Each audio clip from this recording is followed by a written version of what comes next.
Madam, ఇందాక మీ స్పీచ్లో ఒక మాట అన్నారు మీరు. ఫస్ట్ ఇనీషియల్గా ఈ ప్రాజెక్ట్ అనుకున్నప్పుడు ఎవరిని క్యాస్ట్ చేద్దాం, ఏమన్నా పెద్ద హీరోని క్యాస్ట్ చేద్దామా, లేకపోతే ఒక ఇంకా అనే అని అన్నారు మీరు. ఇన్ఫ్యాక్ట్ తర్వాత రోషన్ తీసుకున్నారు ఆబ్వియస్లీ. బట్ ఆ పర్టికులర్ పీరియడ్ ఆఫ్ టైం గురించి చెప్పండి. వై ఒక స్టార్ హీరోవా లేకపోతే యంగ్ హీరో అని అనిపించడానికి కారణం ఏంటి? అంటే ప్రతి కథకి ఆబ్వియస్లీ చాలా సినిమాలు హీరోని అనుకుని కథలు కూడా చేస్తాయి. బట్ మేము మేము కథ అనుకున్నాకే హీరో దగ్గరికి వెళ్ళటం అనేది జరుగుతుంది. ఆబ్వియస్లీ చాలా ఆప్షన్స్ ఉంటాయండి. ఈవెన్ మహానటికి కూడా ఎవరైతే కరెక్ట్ ప్రతి సినిమాకి ఉంటుంది. అలా ఆలోచిస్తున్నప్పుడు కానీ శ్రీకాంత్ అన్న అబ్బాయి బాగుంటాడు, ఎక్కడో చాలా పెద్ద స్టార్ అవుతాడు తిను అనేది అందరం ఇండస్ట్రీ మొత్తం నమ్ముతాం. తను బట్ హీఈస్ వెరీ యంగ్ అనే ఫీలింగ్ ఉన్నా కూడా ఆ ఫోటో చూసినప్పుడు ఎస్పెషలీ వెన్ ఐ హర్డ్ ఆ రోజు ముందు రోజు ఒక narration, one of the narrations విన్నప్పుడు తన పిక్చర్ చూసినప్పుడు Michael Williams, young, you know a football player, energetic, something very fresh. He should not have any baggage of what we've seen before. తినైతే బ్రహ్మాండంగా ఉంటాడు అనిపించింది. అండ్ రోషన్ కూడా అలాగే చేశాడు. మూర్తి గారు అడుగుతున్నట్టు నాకు అర్థమైంది మీ క్వశ్చన్. అంటే తన ఈ పెద్దదైపోయిందా ఈ క్యాన్వస్ తనకి అనేది సెకండ్ హాఫ్లో. అంటే when I kept telling Roshan also, first రీల్కి 8th రీల్కి Roshan improvement was incredible. I mean అది కావాలనే గ్రాఫ్ లాగా చేసుకెళ్ళాడా అనిపించింది. ఇంత చిన్న వయసులో ఇంత చక్కగా ఇంత వేరియేషన్ చూపించుకుంటా ఎంత బాగా చేశాడు అని అనిపించింది నాకే పర్సనల్గా, ఇంత చూసి నాకు కూడా. అంటే ద పాయింట్ ఈజ్, ఇప్పుడు స్టార్ హీరోని పెట్టాలా యంగ్ హీరోని పెట్టాలనే దాంట్లో first half of the film no brainer అది. ఎందుకంటే ఏ స్టార్ హీరోని ఇప్పుడు ఆస్పైరింగ్ ఒక చిన్న ఫుట్బాలర్ కింద పెట్టాలన్నది సెట్ అవ్వరు. And second half of the film you have enough scope to put a star there. ఇది ఒక కాన్ఫ్లిక్టింగ్ చాయిస్ కదా. అదే ఇద్దరు హీరోలు పెట్టలేం కదా సార్, ఫస్ట్ దాని గురించి ఒకళ్ళని పెట్టారు. సో ఒక కైండ్ ఆఫ్ కాన్ఫ్లిక్టింగ్, అదే the rise of the hero. I mean Champion is nothing but rise of a hero and we just had the perfect hero. Okay. And cinema Swapna cinema నుంచి ఒక cinema వస్తుందంటే regardless of result obviously మీకు success rate కూడా బాగుంది. అది కనిపిస్తే ప్రతి ఫ్రేమ్లోని ప్యాషన్తో, ఎక్కడ ఖర్చుకి అది వెనకాడకుండా చాలా ప్యాషనెట్గా చేస్తారు. ఇందాక మీరు అన్నట్టు సులువైన సినిమాలు అసలు ఎత్తుకోరు. బట్ ఫస్ట్ ఈ సినిమా చేద్దాం అనుకున్నప్పుడు ఆబ్వియస్లీ పెద్ద క్యాన్వాస్ సినిమా. ఇప్పుడు ఒక యంగ్స్టర్ మీద ఇంత బడ్జెట్ సినిమా పెట్టడం అంటే ఇప్పుడున్న మార్కెట్ కండిషన్స్లో మనం మాట్లాడుకునే కామన్ బిజినెస్ లాంగ్వేజ్లో అది చాలా హ్యూజ్ రిస్క్ కదా. సినిమా అంటేనే ఒక రకంగా రిస్క్ సార్. అంటే అది ఏ సినిమా ఎంత సినిమా అనేది పక్కన పెడితే, అంటే ఒక కథ పికప్ చేసుకున్నప్పుడు 100% ఆ కథకి జస్టిఫికేషన్ చేయాలి. ఈ సినిమాకి ఈ ఖర్చు అవసరం, లేకపోతే మనం ఆ ఊరు ఆ యాక్షన్ అది చూపించలేము. It is a very very conscious decision that we took to have the best of the technicians to be on this film. Let it be Mickey or let it be Madhi గారు, let it be Peter Hein, let be Chanti గారు.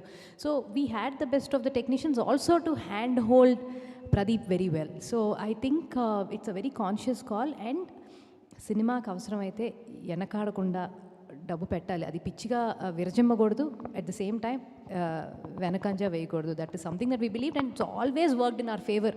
దానికి రెట్టింపుగానే మాకు audience తిరిగిచ్చారు. So అదే నమ్మకం ఉంది. And the best part of me banner ఏంటంటే ఏది ఎప్పుడు కూడా 2-3 ప్రాజెక్ట్స్ సైమల్టేనియస్గా చేయరు. You take everything. అసలు చేయలేమండి. It's not our piece of cake. అసలు ఇంపాసిబుల్. అది చాలా పెయిన్ఫుల్. మా వల్ల కాదు అది. It's pretty difficult for us. One project at a time చేస్తున్నారు. ఇప్పుడు ఛాంపియన్ అయిపోయింది. ఇప్పుడు నెక్స్ట్ అంటే కల్కి 2 అయినా లేకపోతే మిడిల్లో ఏదైనా కల్కి 2 ఇప్పుడు ఏదైనా టైం లైన్ ఉందండి ఫర్ కల్కి 2? Soon, very soon. Thank you sir. Beat Yevade Subrahmanyam, Sitaramam, Mahanati, whatever అన్నీ కూడా కొంచెం క్లిష్టంగా ఉన్న స్టోరీలనే ఎంచుకోవడానికి కారణం ఏంటంటే what is the process behind your picking stories? Absolutely no process sir. మేము పొద్దున్నే వచ్చి ఆఫీస్లో కూర్చుని కథలు కూడా ఎత్తుక్కోం. అవి వచ్చినప్పుడు మమ్మల్ని ఎత్తుక్కుంటూ వస్తాయి. ఇలా కష్టమైన సినిమాలే మమ్మల్ని ఎత్తుక్కుంటూ వస్తున్నాయి. అండ్ ఆల్సో ఐ థింక్ మా ప్రాసెస్ ఇస్ నథింగ్ బట్ ఇది మాకు నచ్చిందా లేదా, ఈ కథ మనం చెప్తే బాగుంటుందా లేదా, అంతే. దానికి ఇంకేం మ్యాథ్ సైన్స్ లేదు. అదే నేను ప్రియాంక మాట్లాడుకుంటున్నాం. ఆబ్వియస్లీ చాలామంది చాలా బాగా రాశారు సినిమా గురించి, చాలా అప్రిషియేట్ చేశారు. ఎంతో కొంత కొన్ని ఆబ్వియస్లీ క్రిటికల్ రివ్యూస్ కూడా ఉండినాయి. ఇదే సినిమా ఇంకెవరన్నా తీసుంటుంటే అసలు ఇంత క్రిటికల్ రివ్యూ కూడా ఉండేది కాదు. అబ్బా అద్భుతం, చాలా బాగుంది అనేవాళ్ళు. ఏమో మేము కూడా I think we only up the game a little too much for our self. So that's also one of the reasons that you guys had a little bit of critical examination to this. But this story is also as close as a Sitaramam or a Mahanati. Easy అండి ఒక love story తీయటం. కత్తిలాంటి అబ్బాయి ఉండి చక్కటి అమ్మాయిని పెట్టుకుని ఒక love story తీసి 6 పాటలు చేసుకుని మిక్కీ లాంటి అని పెట్టుకుని it's very very easy.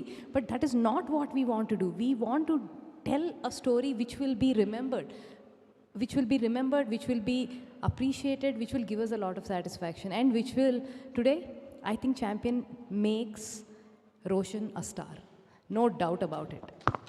So my question is to Michael. Hello.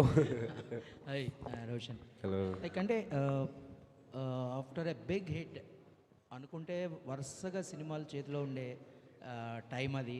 But you waited and delivered Champion stuff. So what made you to wait this much time? అంటే లైక్ ఏంటి మైకల్లో ఏం కనబడింది నీకు? స్టోరీ అండి. అండ్ మైకల్ అంటే వాడి క్యారెక్టరే చాలా ఫ్యాసినేటింగ్. అండ్ నాకు ఆ క్యారెక్టర్ ప్లే చేయడానికి నాకు ఒక సర్టన్ లెవెల్ ఆఫ్ హోంవర్క్, ఒక సర్టన్ లెవెల్ ఆఫ్ ఎక్స్పీరియన్స్ అది ఏజ్ త్రూనే వస్తుంది.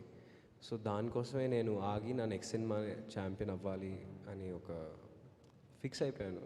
Like and I was two young. నేను అందరూ బ్రేక్ తీసుకున్నాను అంటారు కానీ అది I don't think it's a break. Because ఎవరైనా నాకు తెలిసి 25-26కే వస్తారు. నేను కొంచెం తొందరగా వచ్చి వెయిట్ చేయడం వల్ల మీరు బ్రేక్ అంటున్నారు అంతే. చిన్నప్పుడు ఫుట్బాల్ ఆడేవాడిని స్కూల్లో.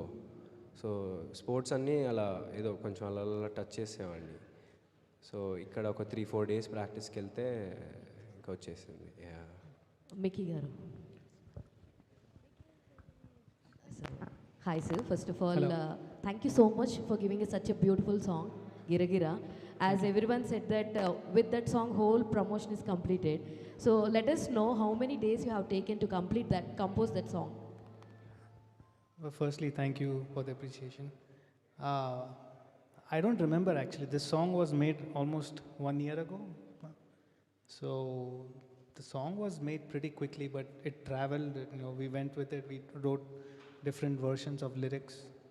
So it has seen its journey. So it took a while for it to come to fulfillment. Because if you're composing any song, we'll get one beautiful song which will haunt us. Every day we used to listen it in a loop. So that's the reason everyone will call you like Melody King. I think so. No. All the very best, sir. And Anaswara.